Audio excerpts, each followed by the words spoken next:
Maharashtra diaries में आज हम बात करेंगे महाराष्ट्र के स्कूलों में हिंदी पढ़ाए जाने की अनिवार्यता को लेकर चल रहे विवाद की। किस तरह से इस पूरे मुद्दे को लेकर महाराष्ट्र नवनिर्माण सेना ने आक्रामक रूप अपनाया है और किस तरह से इस पूरे मामले को लेकर जो सरकार है उसकी तरफ से बयान जारी किया गया है और जो महाराष्ट्र के शिक्षा मंत्री हैं दादा साहेब भुसे, उन्होंने इस पूरे मामले पर किस तरह से बीच का रास्ता निकाला है। इसके अलावा बात करेंगे मुंबई समेत महाराष्ट्र में हो रही जोरदार बारिश की। इस बारिश की वजह से किस तरह से अलग अलग जिलों में माहौल बना हुआ है और कौन कौन से जिलों में किस तरह का अलर्ट मौसम विभाग ने आने वाले कुछ दिनों तक के लिए जारी किया है। इसके अलावा बात करेंगे पाकिस्तान के आर्मी चीफ आसिम मुनीर को जिस तरह से डोनाल्ड ट्रंप ने व्हाइट हाउस में बुलाया था और उनके साथ बातचीत की है, उस पर महाराष्ट्र में सियासत गर्मा चुकी है और शिवसेना यूबीटी के सांसद संजय राउत ने इस पूरे मामले पर प्रधानमंत्री नरेंद्र मोदी और विदेश मंत्री एस जयशंकर से जवाब मांगा है। चलिए तीनों खबरों पर विस्तार से बात करते हैं। नमस्कार, आप देख रहे हैं लोकमत हिंदी। मेरा नाम है सोनू कनौजिया।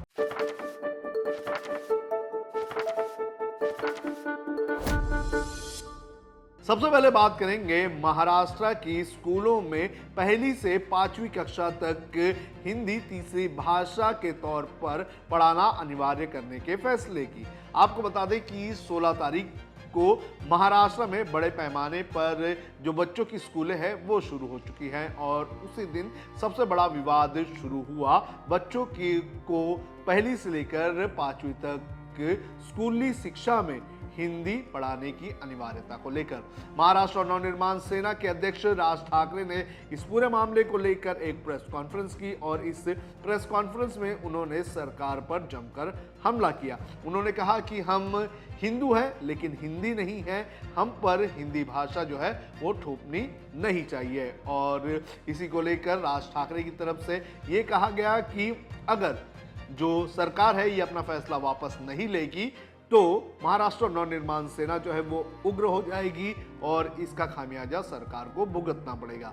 इसके अलावा राज ठाकरे ने महाराष्ट्र हित में जो महाराष्ट्र के जो एक्सपर्ट्स हैं, जो प्रोफेसर्स हैं, जो संपादक हैं, जो अलग अलग एक्सपर्ट्स हैं, उन सभी लोगों से ये अपील की है कि वो इस मुद्दे पर आगे आए। राज ठाकरे की पार्टी के इस आक्रामक रूप को देखते हुए सरकार हरकत में आई, लेकिन सरकार ने इस पूरे मामले पर एक ऐसा बीच का रास्ता निकाला है जो हो सकता है कि राज ठाकरे की ये जो मुहिम चल रही है उस मुहिम पर बड़े पैमाने पर असर हो सकता है।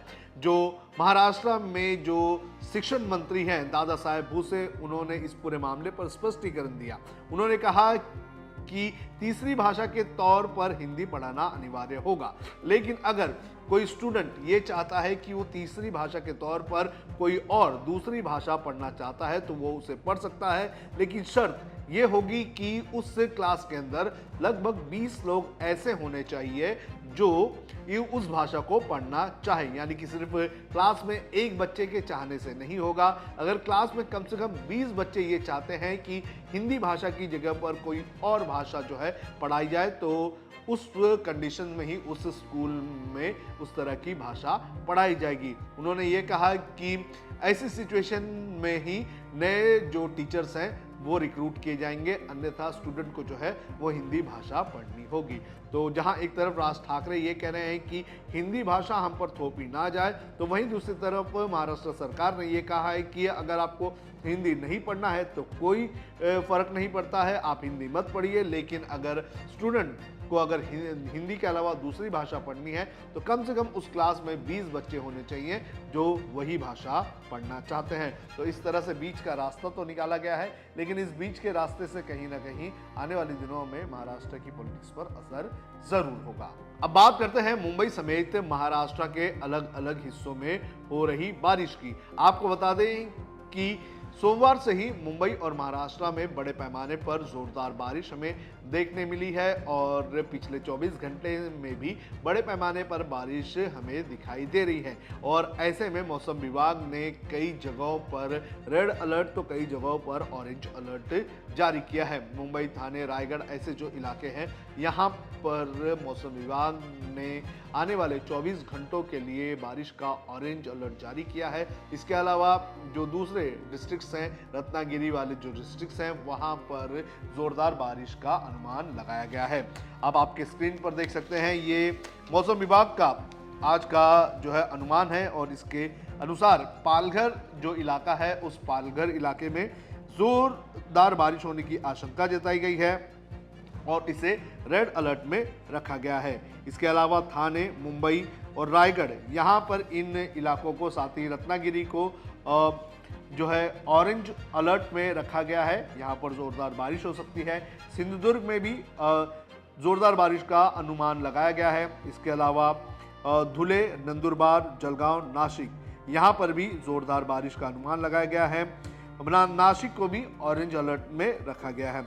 इसके अलावा नासिक के जो घाट वाले इलाके हैं, उन इलाकों की अगर बात करें तो वहां पर जो है रेड अलर्ट जारी किया गया है, यानी कि वहां पर जोरदार बारिश हो सकती है। इसके अलावा अहिल्यानगर और पुणे में जो है येलो अलर्ट जारी किया गया है, यानी कि यहाँ पर बारिश होगी, जोरदार बारिश होगी, लेकिन उतनी बारिश नहीं होगी। और पुणे के जो घाट वाले इलाके हैं, यहाँ पर यह आशंका जताई गई है कि यहाँ पर जोरदार बारिश हो सकती है। और पुणे के जो इलाके हैं, पुणे घाट वाले इलाके, पुणे और अहिल्यानगर, यहाँ पर कल भी जो है ऑरेंज अलर्ट जारी किया गया है। इसके अलावा जो महाराष्ट्र के जो दूसरे इलाके हैं, वहाँ पर ज़्यादा बारिश की आशंका नहीं जताई गई है। कुछ कुछ जगहों पर, जैसे कि संभाजी नगर, जालना और परभणी जैसे इलाके और हिंगोली जैसे इलाके जो हैं, वहाँ पर येलो अलर्ट जारी किया गया है। बारिश जोरदार होगी ऐसी आशंका जताई जा रही है। अब बात करते हैं ट्रंप और आसिम मुनीर की मुलाकात की, जिसको लेकर महाराष्ट्र में राजनीति तेज हो चुकी है। आपको बता दें कि ट्रंप ने कल आसिम मुनीर, जो कि पाकिस्तान के आर्मी चीफ हैं, उनसे मुलाकात की है और इस मुलाकात के दौरान ट्रंप ने यह कहा था कि भारत और पाकिस्तान का युद्ध रोकने में आसिम मुनीर की भी बहुत भूमिका थी और आसिम मुनीर से मुलाकात करके उन्हें अच्छा लगा है। इसी को लेकर संजय राउत ने भारत सरकार, प्रधानमंत्री नरेंद्र मोदी और विदेश मंत्री एस जयशंकर से सवाल पूछा है और कहा है कि जिस तरह से डोनाल्ड ट्रंप ने आसिम मुनीर के साथ मुलाकात की है, मीटिंग की है, उससे कहीं ना कहीं भारत को अपमानित महसूस कराया जा रहा है। और इससे उन्होंने पूछा है कि इस पर भारत सरकार को जवाब देना चाहिए। उन्होंने कहा कि जो आसिम मुनीर है वो भारत में महिलाओं के सिंदूर उजाड़ने का आरोपी हैं और ऐसे में अमेरिका उसे अपने देश में बुलाकर उसके साथ लंच करता है, उसके साथ डोनाल्ड ट्रंप मीटिंग करते हैं, तो ये अपने आप में भारत के ऊपर सवाल खड़े करता है। यहाँ पे सुनिए क्या कहा संजय राउत ने। ट्रंप से मुलाकात नहीं कर रहे, ट्रंप के साथ खाना खा रहे, dinner, correct. General Munir, Pakistan का जनरल मुनीर आज प्रेसिडेंट ट्रंप के साथ व्हाइट हाउस में खाना खा रहा है, तो उनको खास निमंत्रित किया है।